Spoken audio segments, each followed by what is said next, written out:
భద్రాద్రి కొత్తగూడెం జిల్లా దమ్మపేట మండలం గండుగులపల్లిలోని వ్యవసాయ శాఖ మంత్రి తుమ్మల నాగేశ్వరరావు వ్యవసాయ క్షేత్రాన్ని తెలంగాణ సమాచార హక్కు కమిషనర్ అయోధ్యారెడ్డి సందర్శించారు. తుమ్మల వ్యవసాయ క్షేత్రంలో ఆదర్శవంతంగా సాగవుతున్న పామ్ ఆయిల్ సాగుని, అందులోని అంతర్ పంటలను ఆర్డీఏ కమిషనర్ అయోధ్యారెడ్డి పరిశీలించారు. ఈ సందర్భంగా ఆయన మాట్లాడుతూ యాదగిరిగుట్ట, భువనగిరి, నల్గొండ ప్రాంతాల్లో పామ్ ఆయిల్ సాగు విస్తరించనున్న నేపథ్యంలో క్షేత్రస్థాయిలో పామ్ ఆయిల్ సాగును పరిశీలించనున్నారు. మంత్రి తుమ్మల వ్యవసాయ క్షేత్రం ఆహ్లాదకరంగా ఉందని ఆయన తెలిపారు.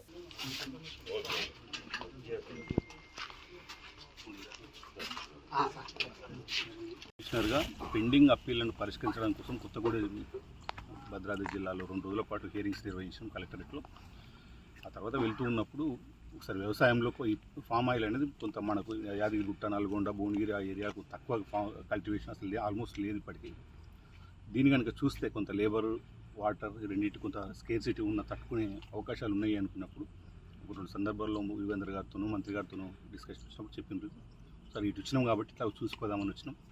వాతావరణం కానీ ఈ వాతావరణం తర్వాత ఈ తోటలు ఇవన్నీ కూడా చాలా వచ్చినాయి. It's I feeling it's my own